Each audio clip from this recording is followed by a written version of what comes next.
James Reid at Issa Pressman engaged na? Ayon sa kumakalat na balita, engaged na umano si James Reid at Issa Pressman. Naganap umano ang engagement proposal sa birthday ni Issa sa isang bar nitong Hunyo 4 dahil sa kumakalat na video na mataan ng mga netizens ang suot na ring ni Issa na mukhang isang diamond engagement ring. Kinumpirma nina James Reid at Issa Pressman ang kanilang relasyon sa publiko. Una silang nakita na magkahawak kamay sa isang konseyerto ni Harry Styles na agad naging usap-usapan online. Bagamat maraming bashers at mga tagahanga ng dating tambalan ni James at Nadine Lustre ang hindi natuwa, pinili pa rin ni James at Issa na maging bukas tungkol sa kanilang relasyon.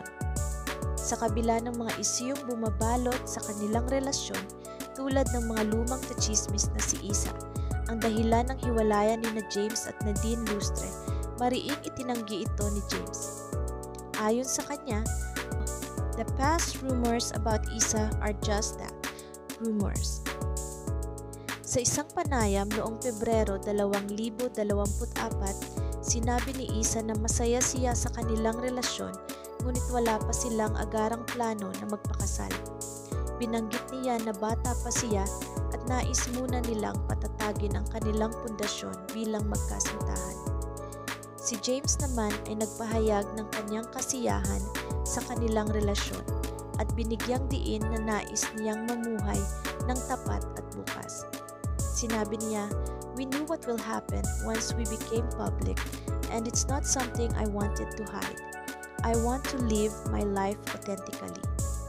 Sa ngayon, mas pinipili ni James at Issa na ituon ang kanilang atensyon sa pagpapalalim ng kanilang relasyon at pagharap sa mga hamon ng magkasama.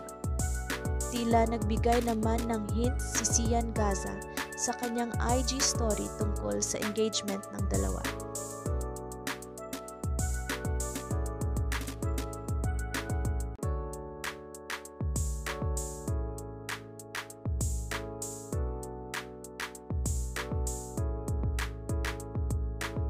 Sa ngayon, walang kumpirmasyon kung sila ay engaged na.